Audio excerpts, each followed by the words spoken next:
Happy Super Bowl Sunday. Bill Carroll, Zitty62 Media. And as you settle in to watch the Super Bowl, I'm going to tell you what to watch for as you watch the Super Bowl.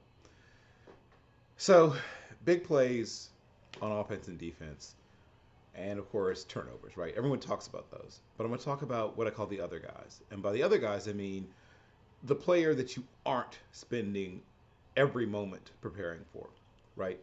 You're preparing for Christian McCaffrey. You're preparing for George Kittle. You're preparing for Brandon Ayuk. You're preparing for Patrick Levon Mahomes the second. You're preparing for Brock Purdy. You're preparing, if you're smart, for Isiah Pacheco. And you're probably also preparing, hopefully, for Mr. Rashee Rice. But there's both those teams, and of course, obviously, Travis Kelce, the world's most famous tight end.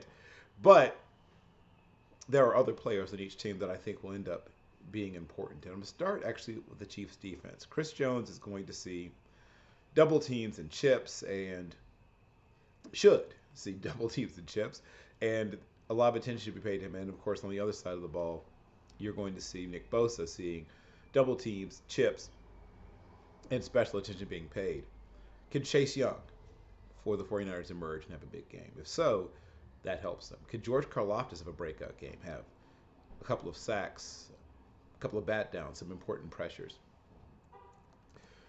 And of course, injury reports are fairly even in this situation. Both teams are pretty healthy at the moment, and that's what you want.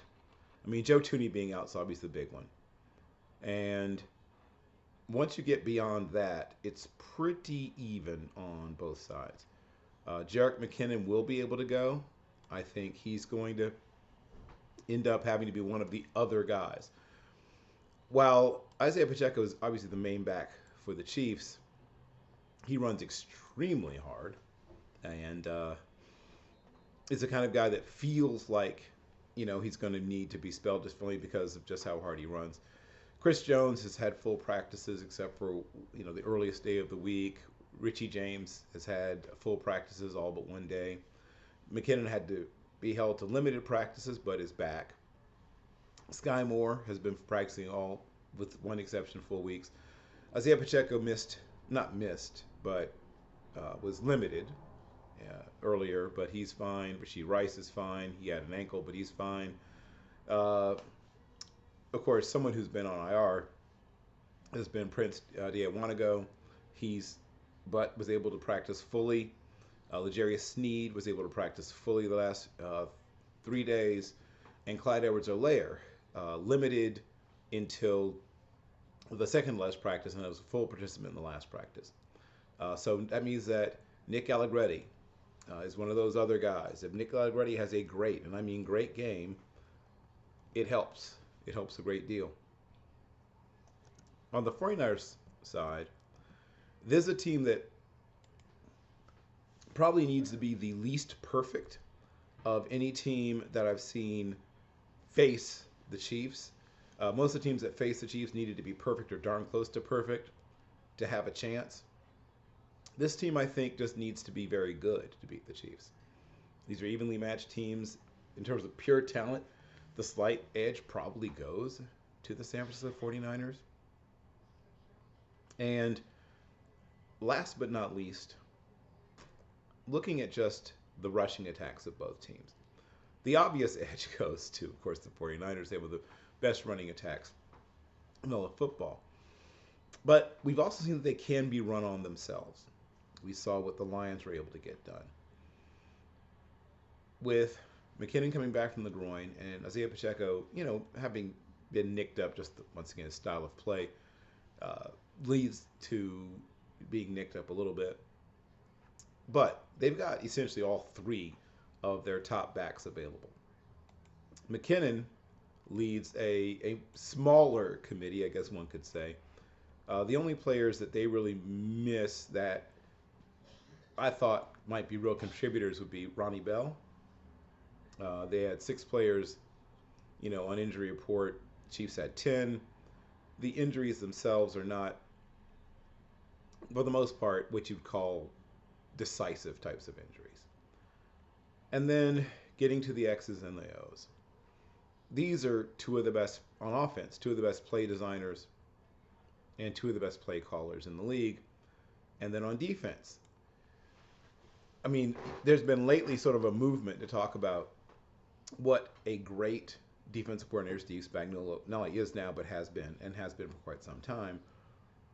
And that's correct. He is great. He has been great for a long time, and particularly in playoff games, Spagnuolo's done some of his best work.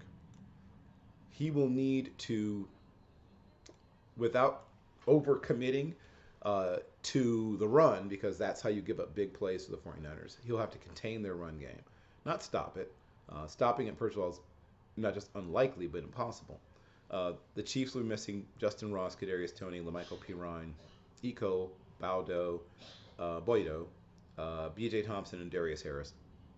Those are obviously not real contributors in terms of most of the ways that matter. Charles Omenihu is the one that they miss. That means that Karlaftis, obviously, and Felix Anadiki Uzoma, he's got to play more and play better than he may have in the past. But I think if they are to be effective, both against the run and the pass, everybody in their, Mike Dana, everybody in their defensive line rotation needs to go super hard and then get out, right? So if you get locked on the field on a long drive, that is a recipe for disaster, and it seems like the 49ers. I want to mention two players that I'm looking for big plays from, and if we get them, that team that gets them a win. I'm going to start with Justin Watson. Justin Watson is, in my mind, an underutilized member of the Chiefs. He has size, he has speed, and I think he has the ability not just to stretch the field, but he's a guy that once he has the ball in his hands, it's difficult to bring down. He's almost the size of a small tight end, but runs about 4.41 in the 40. And then on the other side, the Chiefs, in addition to having their usual complement, have gotten back Elijah Mitchell.